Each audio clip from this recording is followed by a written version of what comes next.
Do you want to make $10,000 today? Do you want to lose 20 pounds in the next month? Do you want to be well-liked and respected by all your peers?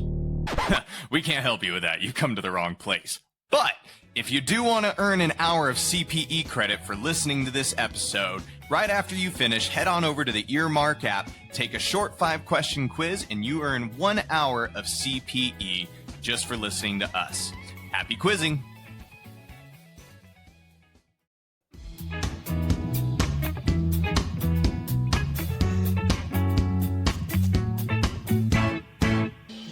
Welcome to Unaccountable, the world's okayest accounting game show podcast for product news, updates, and education. I am your aspiring accountant of a host, Tyler Otto, and I'm joined by the basic bookkeeper, Jeremy Van Grohl, who I have to call out real quick before I even let you talk. It is April 16th, listener, so I know you're listening to this later. We're in rough form, but it's also Jeremy's birthday. So, happy late birthday to him. Yeah, and why do you got to go and do me dirty right away by calling me basic bookkeeper? I'm an aspiring accountant, and I couldn't think of anything else that alliterated, so, Yeah, so it is. I have now reached in the 40s where you round up. That's kind of, there's a feeling there. But no, you are so old. I'm so old, yes, that's right. But also, right after tax day. Yeah. It's done. Yes, Mr. Frodo. It's over now. Everyone's feeling the pain today. You and I are talking, and you know that I am not 100%. Yesterday, I took a 2.5-hour nap middle of the day, slept for 12 and whatever hours last night. I was in bed before 7 p.m., woke up at 7 today. I came down with some bug. I might be breaking a fever right now because, I'm sweating. So I don't know, dude. We're just, here's the thing, Jeremy. As we've learned in life, is it better to be in top shape at all times or just be consistently there, even if you're subpar like you and I always are? I mean, participant ribbon, just showing up, right? I feel like that's the go-to. And also, I talked with our friend Kirsten, who's also ill. So I feel like you crazy tax preparers, it's the stress and things like that call it and push you over, weaken the immune system. I guess it has to be something, man. Yeah, she was messaging me with 103-degree fever while pushing out tax returns. Yeah. So congratulations to all of you that survived. We will eventually as well. How did it go though? You guys have aspired to do more taxes as an aspiring accountant. How do you feel like it went? Debrief that for me. Okay, so I've actually, this is my third year actually providing tax as a service. Yep. But in the last 2 years, it was just me doing it. The rest of my team didn't do any taxes. This is the first year I brought in another team member to do a lot of the heavy lifting on taxes. Now, I will say tax income is going to be about 4 to 5% of all of our total income this year. It is not a lot. So it also warrants very little labor. So here's what I will say, the positives and the negatives. We were able to have every single extension done at least 4 or 5 days, end of last week. So what was that, Friday the 11th? Every extension was done. We had a couple clients freaking out, and we basically said it's not our problem. We had 1 or 2 people reach out wanting us to be their tax people and file their extension, but they didn't want to pay money for our fees to do an extension. So that was weird. So then, of course, I'm referring them to other people, and I feel bad referring them to anyone because they sound like a nightmare client. Yeah. But honestly, dude, it was good. I think my stress is I'm still onboarding one of our biggest clients we've ever had that just came right at the right time, but they keep adding new companies underneath them like crazy, and it's more profit for me. Yeah. But it's worn me down, man. I see. Yeah. I don't. And there's no part of me that regrets not doing taxes.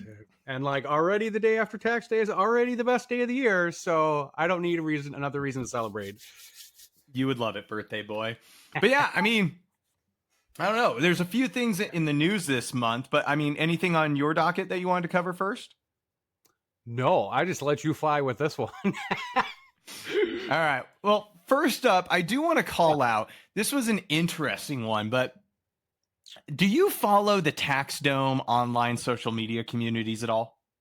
I don't, but I've heard just rumblings in the community of some significantly not welcomed changes that have happened and potentially not the best response from the organization.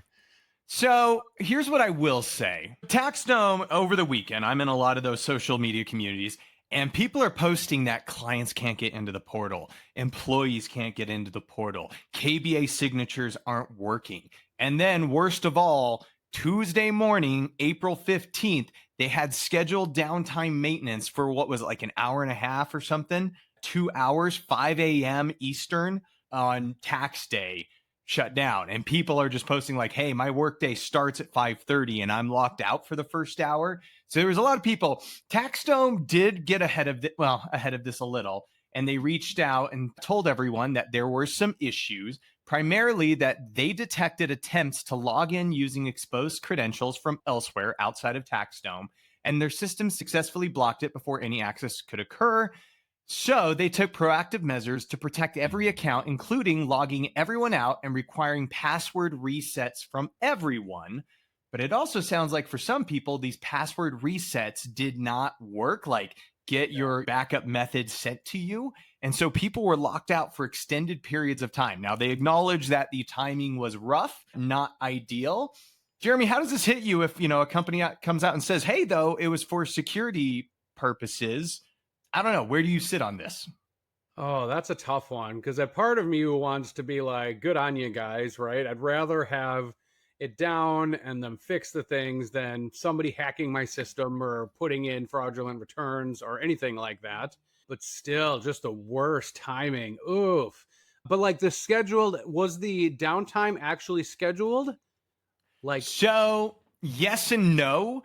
It okay. sounds like this happened over the weekend, but what I saw screenshots of is people going to TaxDome's status page and seeing scheduled maintenance announcement for that morning that it looks like it was posted the night before. So like on the 14th, they posted scheduled maintenance for the morning of the 15th, but still taking you down on tax day for a good chunk of that day. Now, I've seen several other people post that like, look, TaxDome has saved me hours and hours and hundreds of hours throughout the course of a year. Yeah. I've lost maybe 90 minutes of total downtime this tax season due to TaxDome outages.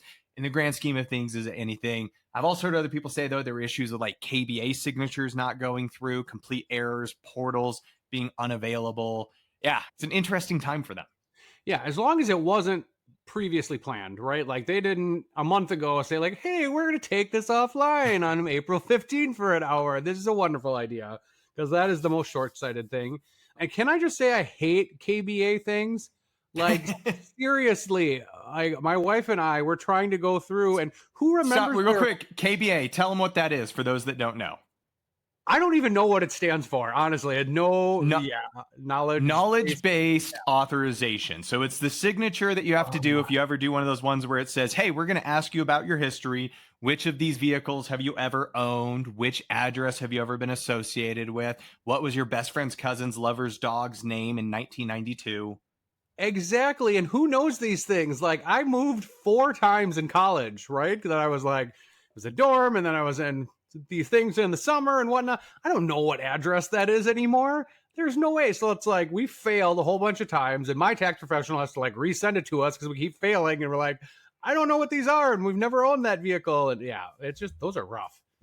Yeah. So the IRS requires those of you if you're getting a digital signature and you don't have any physical proof of the person.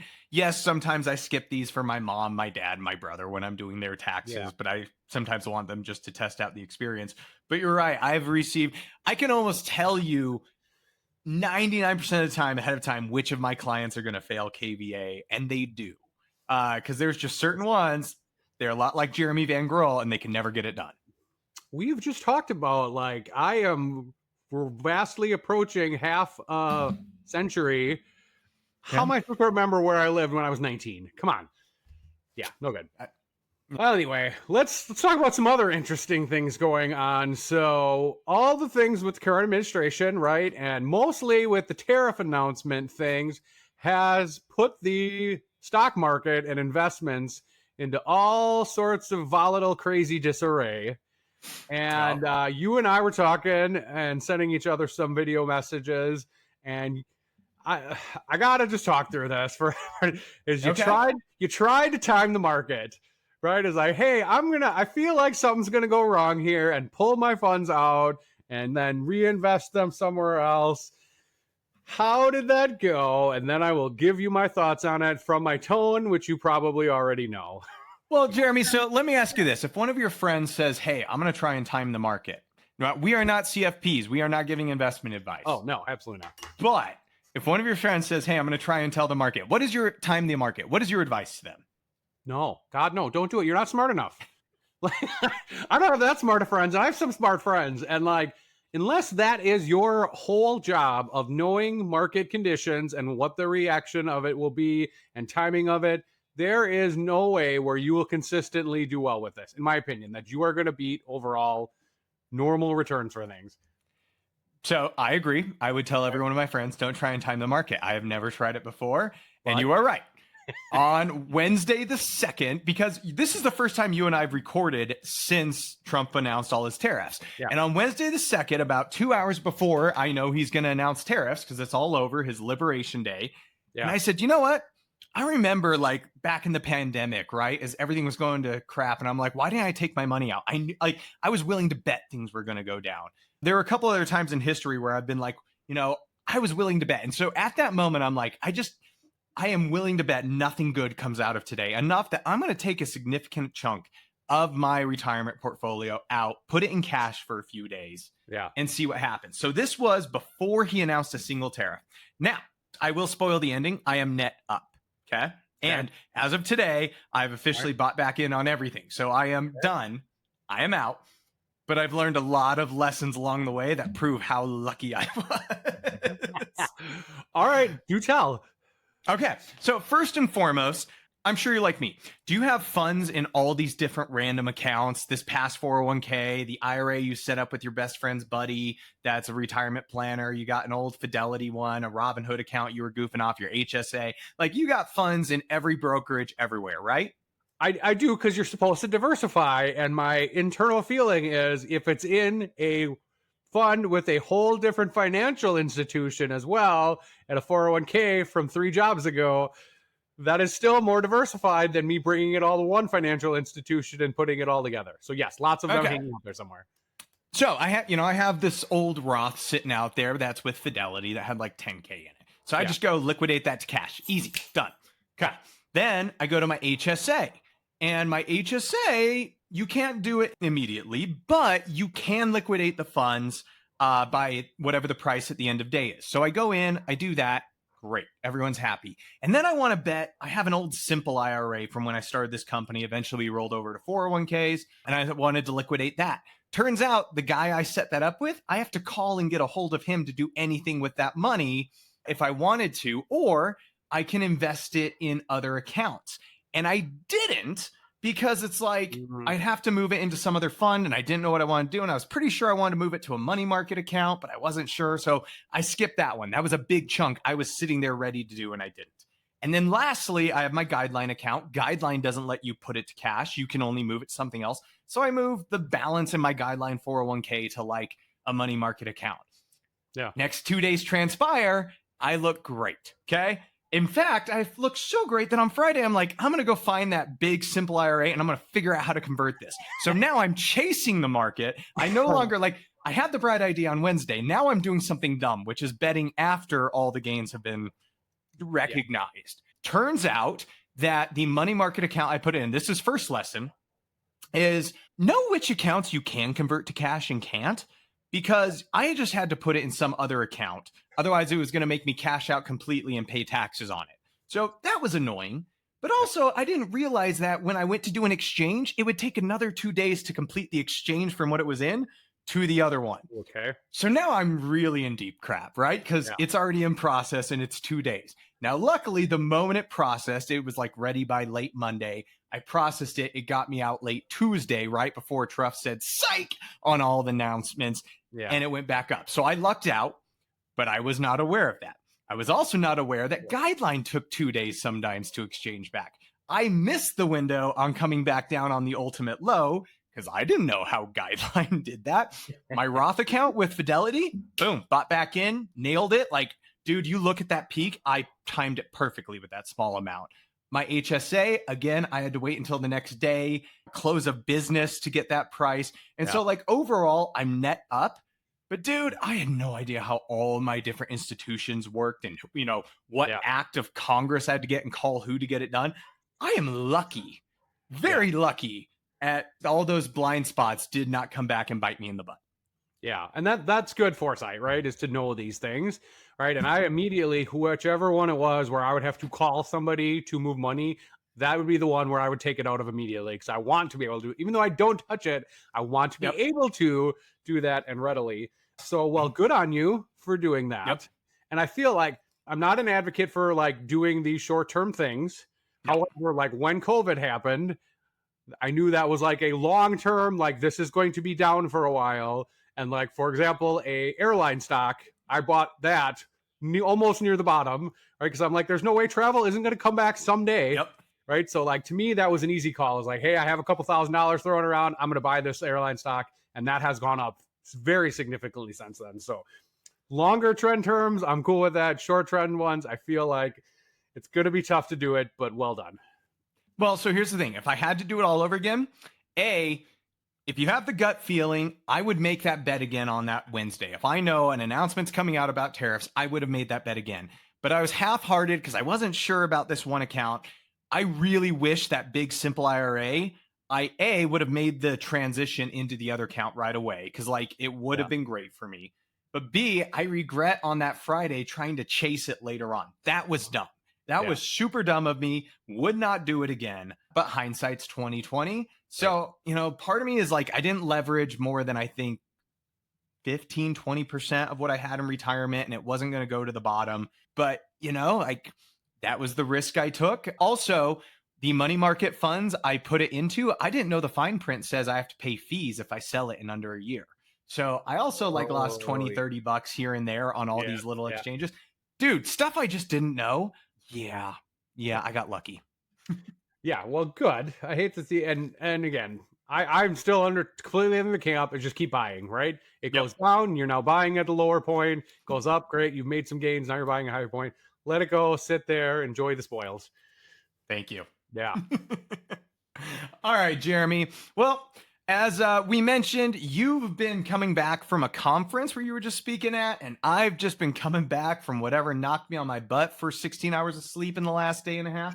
So we got only a few games ready this week, but hey, let's jump into our first one, which is a game I want to play with you called Let's Get Real Estate. Jeremy, I want to see what you know about the accounting side and tax side of our clients that decide to purchase short-term rentals, long-term rentals, any sort of land that they're turning into revenue-generating income. You feel like you're up for this? I feel like I need some lifelines for some of our friends that do these books, but let's do it. All right. Question number 1, Jeremy. You and your lovely wife, Katie, buy a brand new rental property that you're going to put in place, and you start renting out to your friend Ben Day here in May. Now, you collect from him first month's rent, last month's rent, and a security deposit. $1,000 each. How much do you report in income in April? Feel like that should be only for the period it is for. So I'm going to go $1,000. Yes, you are correct. You're only recognizing that. But Jeremy, when it comes to taxes and you're filing that Schedule E, let's say Ben's on a year-long lease, started his rent with you in May. For your taxes that year, is the security deposit and the last month's rent, is that income on 2025's tax return? I'd love to say no, but I know I'm being set up on this one. So one of them's got to be a yes. I'm going no. Oh, you're going no? Yeah. Oh, wow. You last minute pulled it out. Yes, you are correct. Neither are taxable. So the security deposit, if you have the intent of returning it, you never have to claim it as income. And you're right. You can hold that last month's rent until the month you need to recognize it. Even if you're on cash basis, there's those weird hybrid things you can do. Security deposits and last month's rent are a few of those things that you can withhold on your income. Well done, sir. Well, I'm glad because I feel like taxes sometimes just intentionally try to stray from normal accounting things. But I'm glad that's not the case here. Okay, next question. So a lot of our clients, Jeremy, let's say you and Katie, you have this rental property and you want to qualify for real estate professional status. That means a lot of the income and losses that you take from running your business are going to offset all the rest of your other active income. Well, how many hours must you put in a year to achieve real estate professional status? Is it 250 hours a year, 500 hours a year, 750 hours a year, or 1,000 hours a year? I'm going to go, I was going to think like 10 hours a week. So I'm going to go 500. I'm sorry, sir. It is 750 hours a year. And the reason this is so helpful is because if it's your primary job, you can take losses from your real estate professional status against the rest of your income. And most people would love this, except there's one other key little rule that at least all my tax clients I talk with, they're like, yeah, I'm a real estate professional. I put in 750 hours. It also has to be your primary source of work. So if you put in more hours doing something else, like running an accounting firm or an IT firm or your W-2 job where you put in 2,000 hours a year, no, you can't get rep status. So you'll lose it. But let's say your spouse does. Now that your spouse is a rep, you have bring in the primary income. Now you get that best of both worlds. So wait, two things on that. So you would need to have some kind of like documentation to hours. So time clock records, something like that. Okay. Yep. And this is by individual. So like, let's say I work 2,000 hours a year or whatever I work. And my wife works 750 only for real estate. If we're filing jointly, she could still say that was her primary thing and we could take the losses. Yep. Oh, cool. So, I mean, that's why husband and wife duos can be amazing. If, one spouse brings in the majority of the big W-2 income, the other one's reps to manage all their real estate stuff. Ooh, now you get lots of fun. But unfortunately, we have those things called kids, which eat up most of our spouse's time right now. Yeah, right. Can we clock in at kid time? I would hope so. And then I know many of you out there are probably like, Tyler, you're forgetting about the short-term rental loophole. And it's, you know what? I'm not getting into that today. So just bug off. Jeremy's feeble little mind can't handle it. Not today. No, not today. No. All right. Question 3, Jeremy. I can only assume that this popular video game got its name from the number of days that you can rent your property without having to declare income. Ooh, 7 days. I'll repeat the question. I can only assume that this popular video game got its name from the number of days that you can rent your property without having to declare it as income. I still don't know, Tyler, what you're getting. The correct answer was fortnight. Jeremy, 2 weeks, a fortnight, also the Augusta rule. I am sorry. I was hoping you could get this one. Well, but, the beauty of all of this is if at that rental property under 2 weeks, you don't got to report it as income. I just thought that would be a fun question to ask. We all know the Augusta rule. And Augusta just wrapped up. Rory took it home. That was, good timing of that question. Yeah, didn't go into what do you call it in golf? Overtime, extra innings? Playoff balls. There you go. Yeah. Love it. Sudden death, golden goal, whatever you call it. Yeah, right. Hit it around the tower, sink your putt, and we'll go to sudden death. I'll just beat him now. Next question, Jeremy.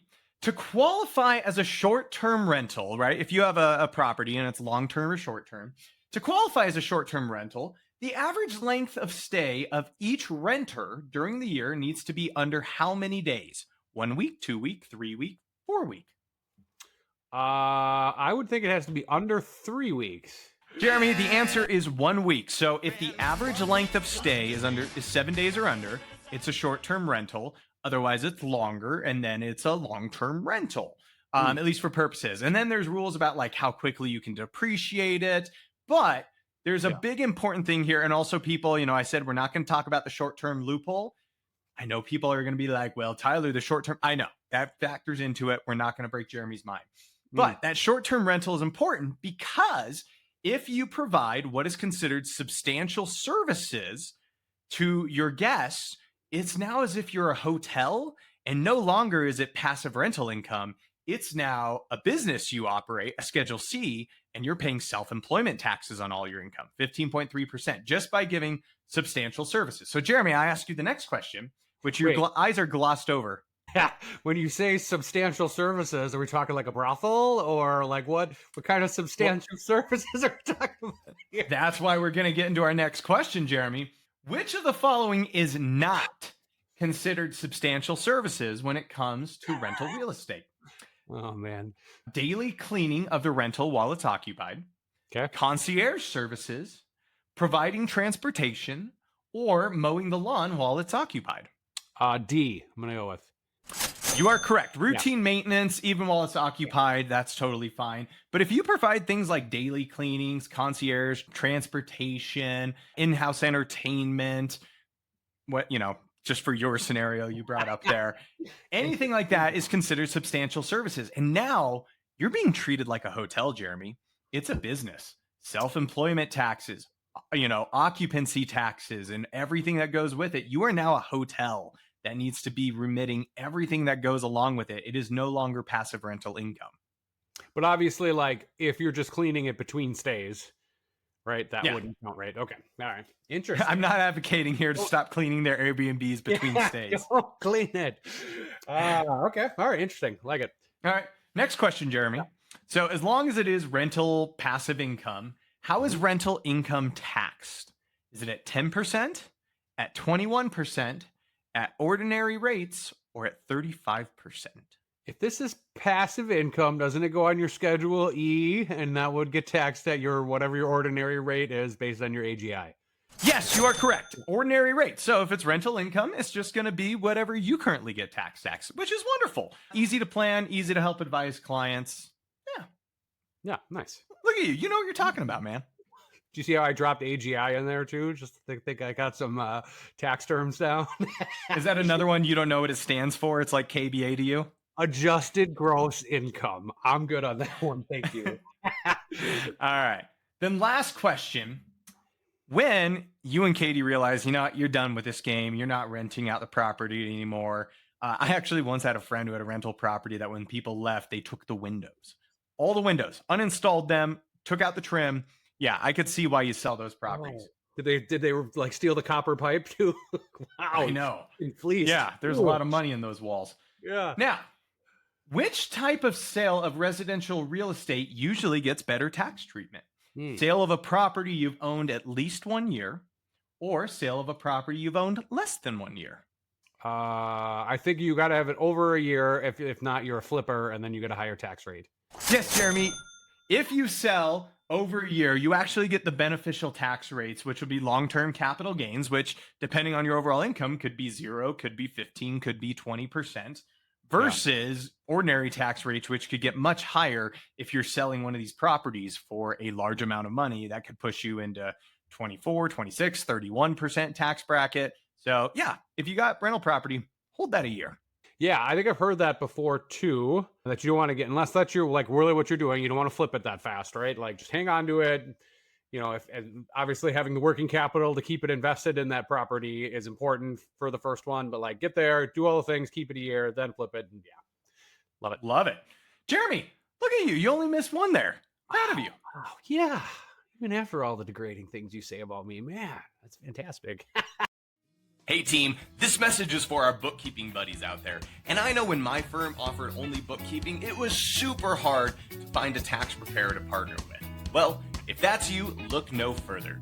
Me and my team at Specialized Accounting are looking for bookkeepers to partner with. We will do the tax planning and preparation for your clients, and you keep doing the bookkeeping. No longer have fears of working with a tax preparer that doesn't know what they're doing, or live in fear of them stealing your clients. Me and my team, we want to continue to grow, and I want to continue to grow Unaccountable without growing the name that we steal clients. So we would love to partner with you. If you're interested in working with our team to do the taxes for your clients, reach out to hello@specializedat.com. That's Specialized Accounting and Tax, specializedat.com.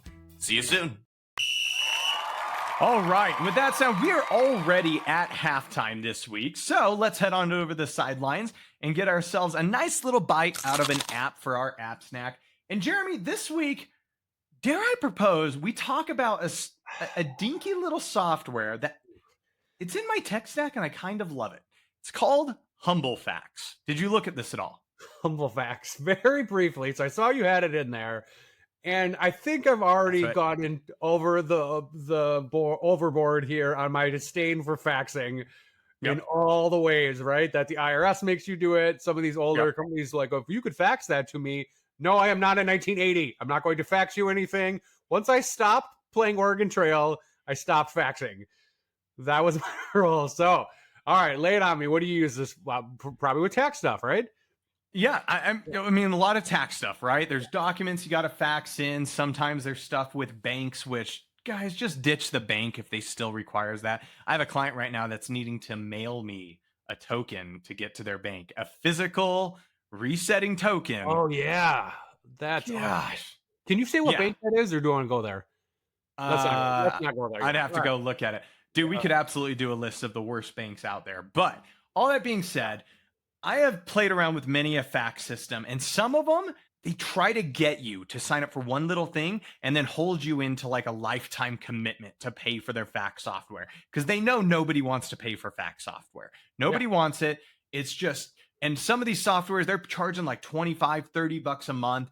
And I stumble through a forum on Humble Fax. Now, already love the name, but 10 bucks a month.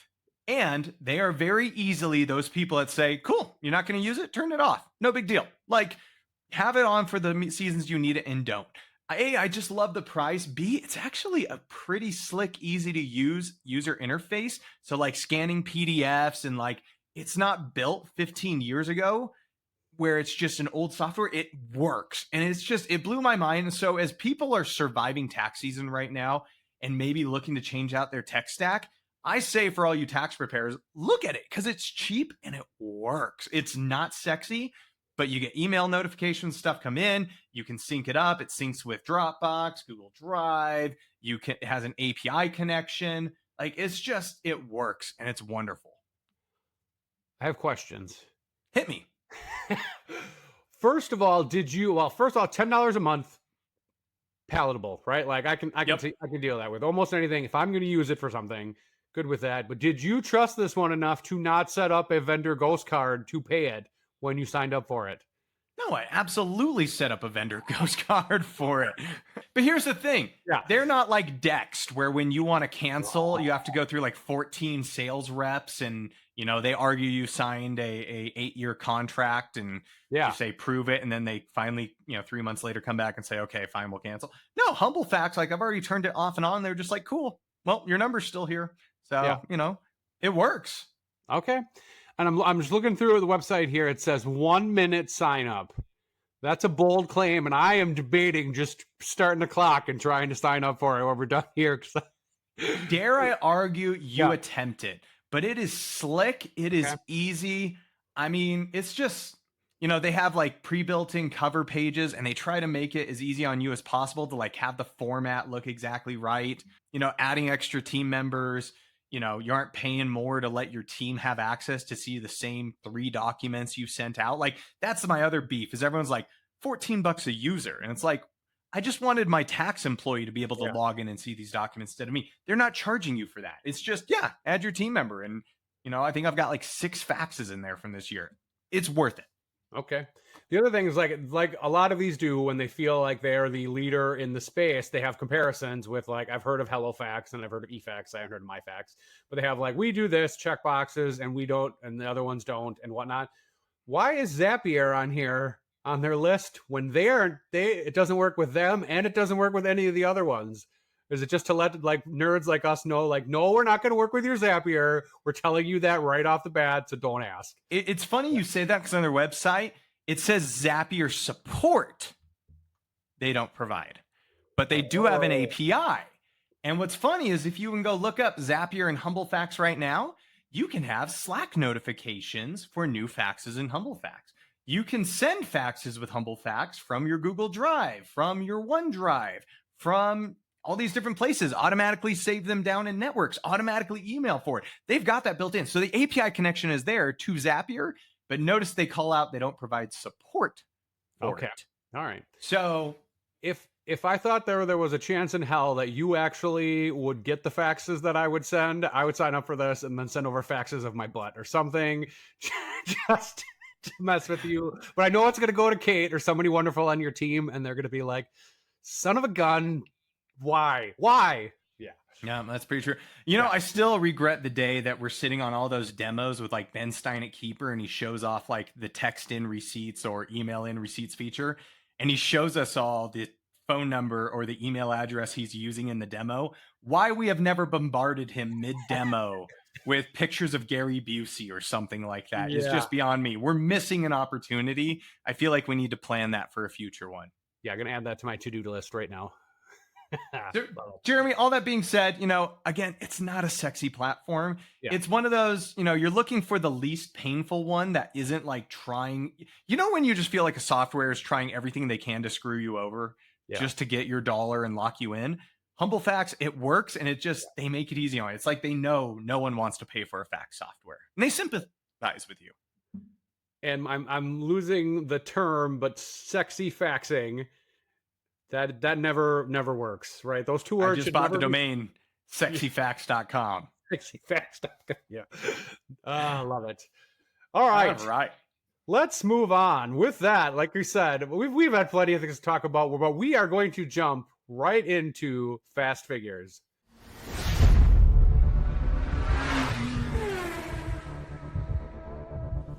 Welcome to Fast Figures. 10 questions, 1 minute-ish. All answers are numbers. The game starts now. All right. And we're getting started with this. And as that music for you sports fans out there, it is, when this drops, it is draft day for the NFL. Ooh, It is. And you know where the draft is being held this year? Nashville? Green Bay, Wisconsin. Are you heading over there? Yeah, I'm actually going to take my son on Friday. It starts Thursday. Thursday's going to be the crazy where they do all the number 1 picks. But we're going to hang out on Friday and go check it out because I feel like we'll get into some more of my thoughts on that. So, Tyler Otto, you're on the clock. All right, within 2. In a financial audit, the first draft of audited financial statements is typically submitted for client review within how many weeks of field work based on CPA firm practice guidelines? 4. In banking, a bank draft is considered nearly as secure as cash. In the U.S., under the Uniform Commercial Code, how many business days is a bank typically allowed to clear that draft? Allowed to, so that would make me think upper limit. I'm going to guess 5. How many rounds are there in the NFL draft? 7. An exposure draft from the AICPA that proposes changes to CPA credentials provides how many days for review and feedback? Within 10. 10? Within 5 degrees Fahrenheit, what is the average high temperature on April 24th in Green Bay, Wisconsin? 68. Last year, the AICPA formed the National Pipeline Advisory Group to assess the shortage of CPAs. Their report, titled Accounting Talent Solutions Draft Report, identified how many life stages within the accounting pipeline. 5.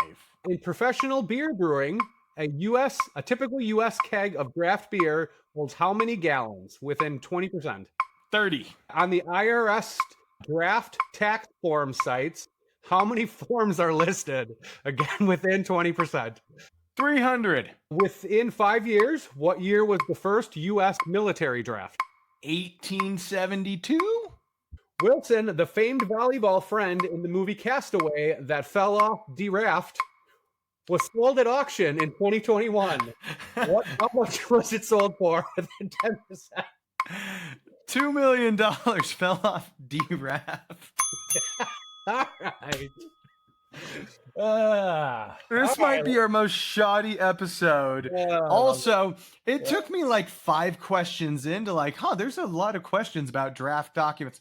Oh, draft. Yes, we have a theme today. We've good at themes lately.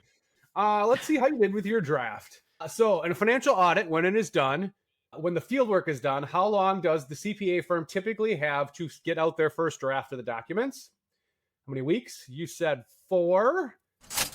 I said within 2, it's 2 weeks. So I'm going to give you that one. Yeah, it's usually around within 2 weeks. All right, number 2, a bank draft or like an ACH transaction under the UCC, how many business days is a bank typically allowed to clear this? You said 5. It is 2. 2 days. Huh. Then why do we usually see allow 3 to 5 business days for those to clear? Banks are shady. They like to hold those funds and get some interest off of it. No, I don't know. I thought 2 days was right looking at it. And we do minimal research here. You people know that. Yeah. Now. 2 days feels good because normally when you do an ACH, it's there the next day, right? Like you can see it pending one side or the other side, right? I would say most payment processors finally are doing that, but usually there was a while there where it was usually 3 to 5. Yeah. I don't know. All right, number 3. How many rounds are there in the NFL draft? You said 7. That is correct. 7 rounds. So they split it up. I believe the first round is the first day, and then the next 2 or 3, or no, maybe the next 2, and then I think 3 on the last day or whatever it is. Bad math. Extra bonus point. You might need it. What year did the first draft happen? Any idea? College NFL draft. 1983. 1936 at the Ritz-Carlton Hotel in Philadelphia. That was my next guess. Yes, it was not. Got it. Next one, an exposure draft from the AICPA. So what this is the document where they are proposing a change in CPA credentials or guidelines. How many days do you have to review their draft before they make a ruling on it or review it officially? Within 10, you said 10, which was weird. 60 days. I still feel like I'm breaking a fever. Oh, man. Too many words in these two. Anyway. So right now, the one they have out there is that third pathway to becoming a CPA. That was put out there on March 3rd. So if you would like to look at this and give some feedback, you have till May 3rd about it. And again, this pathway is that you can get a CPA by earning a bachelor's degree, completing 2 years of professional experience, and then passing the exam. Didn't they also have one out there about like some sort of bingo lottery style system to get a CPA license? No? Yeah, it's like... Oh, that's how you get rare bottles of liquor in Utah. Sorry, that's a completely different thing. Never mind. I didn't know there were bottles of liquor in Utah. Learning things every day. Within 5 degrees, what is the average high temperature on April 24th in Green Bay, Wisconsin? You said 68. That is incorrect. It is 58. I'm pretty sure I said 58. You said 68. So here's where I went with this. You asked if we're going. Yes, I'm taking my son there on Friday. And it's supposed to be cool. Like they have a bunch of kids' activities and all sorts of memorabilia and things that you can do. However, I feel like I have to take him because I feel like this is the only time it will ever come to Green Bay, because I feel like it's going to be, everybody's going to get here unless we get a very balmy April day. It is going to be cold. It is going to be windy, and people are going to be like, that was awful. So going to have to take it while it's here. Next one, the AICPA, they formed the National Pipeline Advisory Group, which whatever, but their whole task was to look at the accounting profession and why the pipeline is dwindling. So I went through and read this report, and I loved this, is that one section of it, they said they identified, you said the 7 life stages within the accounting pipeline. So let's unpack this one, because... Can I guess? Yeah, go for it. Okay, so I think like there's birth, and then like denial, then like anger, acceptance, and then retirement. Like my 5. That's where you're 5? I mean, that's a pretty solid 5. Yeah. Yeah. And somewhere in there is probably drinking. Yeah. An alcohol addiction, 2 divorces, and and a hobby of listening to World War II podcasts while smoking brisket. Yeah, that's... Yes, right. So here was their 7. And I got a problem with the first one. The first life stage is middle school through high school. Does anybody think about being an accountant in middle school? Lies. Not a single one. I feel like that's nobody. But anyway, so middle school through high school is number 1. Number 2 is college to graduation. Yeah. Okay, I'll give you that one.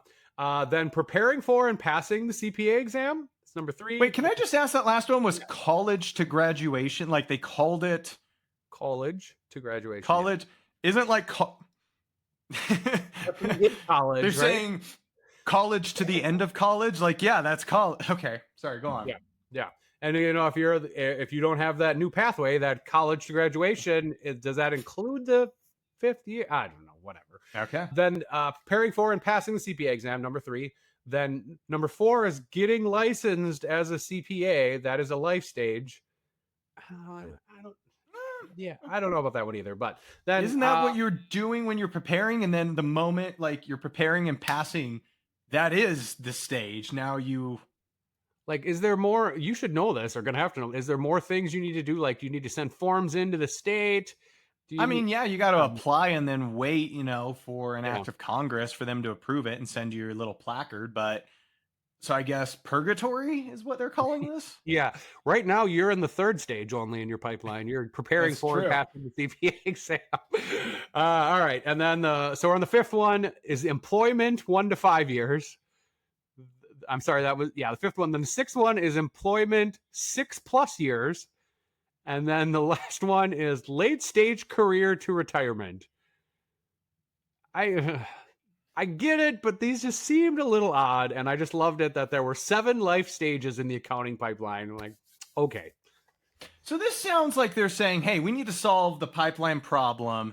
How do we get more people in? Because the name of this article is Draft Strategy Report. Yeah. And instead, all they did is list the stages of a butterfly, but instead for accountants, but like not actually.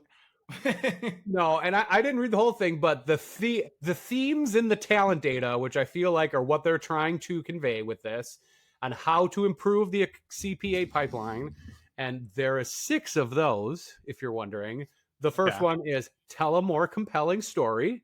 Yeah. So I guess that's give more story about what accountant is and does, and what You too could have a half-assed accounting podcast. Yes.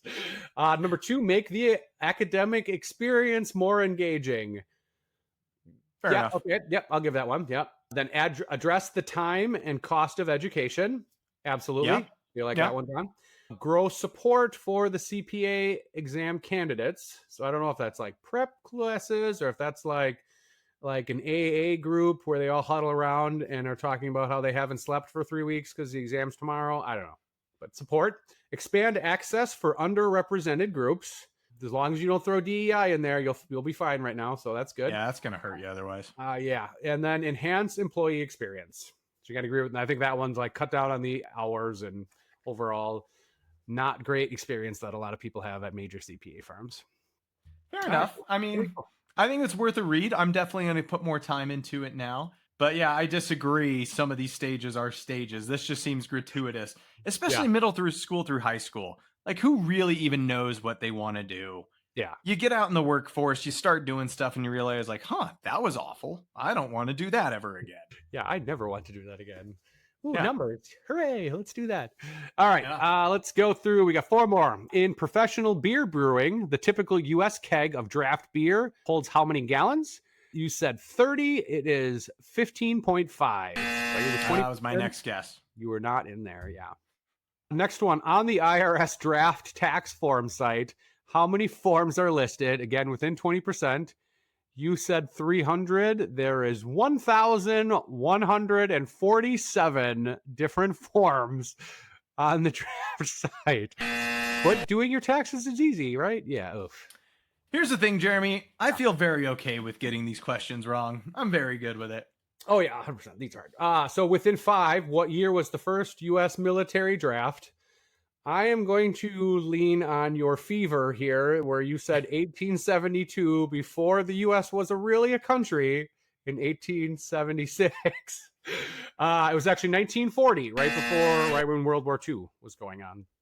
I mean, there were still Connellys, not Jennifer Connelly's. There were colonies, and I'd assume like back then there's like in the 1800s there was no like mandatory firstborn son. No, that was the plagues of Egypt. Like mandatory or your kids have to nothing. I don't think so. Okay, well, we don't have a budget for research, so we'll believe you. Right. So, yeah, in 1940, it came in with the Selective Training and Service Act. All males between the ages of 21 and 35 had been ordered to register for the draft in a first lottery that was done for World War II. Not a good lottery. Yeah. All right, and the last one, Wilson!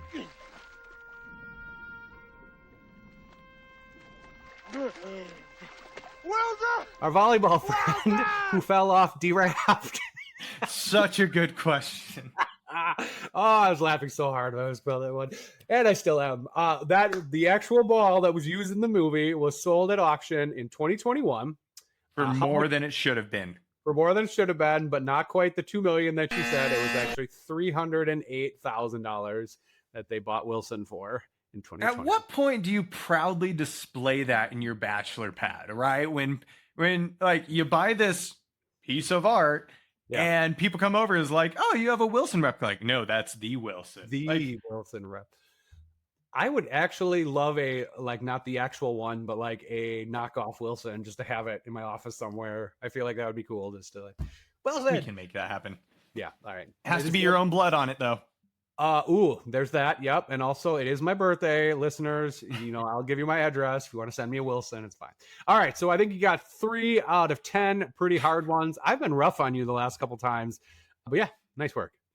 Can I also just real quick, can you give the listener a sideways lean with your right shoulder in right now so we can see the badge that is on your jacket? This is a duck of a rubber duck holding a knife that says "I choose violence." And the other side is peace never had a chance with the same duck. And I am the least violent person in the world, and it just made me laugh. And my thing with ducks, so I had to get those. Yeah. That is fan-friggin-tastic.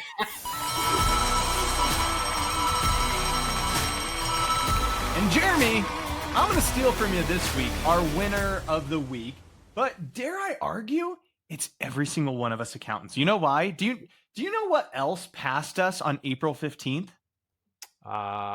No. My 44th year. That's true. But also the ability for anyone to file an ERC claim. Yes, all those mills, everyone that, hey, you need to take the time and get in your massive refund, they're gone. No more new submissions. If they're not in, they're done. Clients that ask about it now because they heard from their uncle that they could get free money. Nope, it's gone. 2021, you can no longer claim. Did you get any of the spammy emails on that recently? I got some within this year, but yeah, like still a few people, hey, time's running out, get your money. I had 0 for probably 18 months. And then last week I got 2 or 3 of them. And I'm like, why are these coming up now? Like, and I see why they're coming up now. That's like, hey, get it. Last ditch effort, but all behind us. And for our loser, Jeremy, aside from me. Yes, is Deloitte. So the number one organization getting cut out of things related to Doge has been Deloitte. And I think I saw a statistic somewhere that it has, 127 of its contracts have been cut or modified, twice as many as the number 2 one on the list. So they are definitely one of them that are on the chopping block for the government for better efficiencies and lower costs. So I'm wondering if that will be an impact to their staffing soon, if they now do not have all of that sweet government money coming in. You know what? It makes me wonder, like, is it going to be a really competitive market here soon to get remote accounting jobs like what we've got?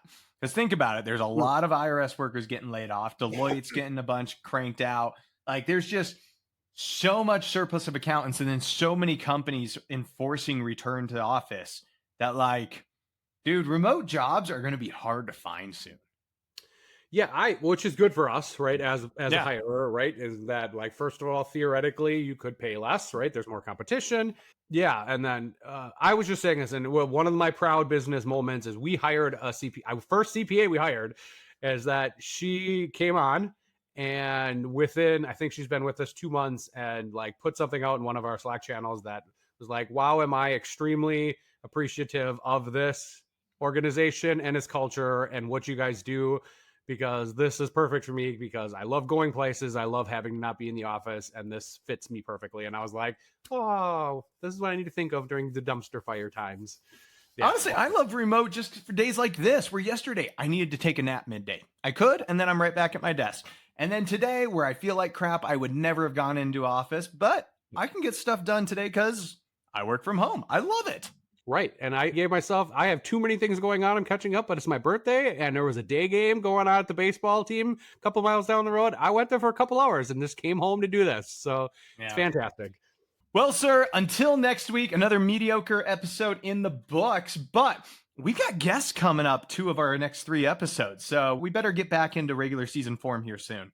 Yeah, and like pretty big ones too. Pretty big, our biggest names yet, I would argue, Yeah. assuming they don't cancel on us. So hence why we're not dropping the names yet.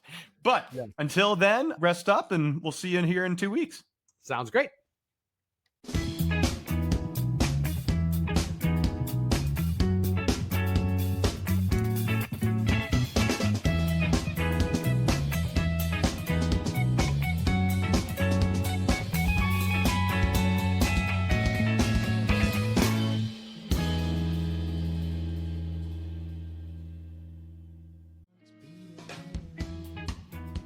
Hey Tyler, my staff has asked me to get better knowledge and training in spreadsheets and Excel. Any ideas?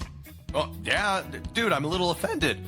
You go to tylerauto.com, we have a course on intermediate Excel formulas. Just have them go over there and use the promo code Unaccountable for 50% off.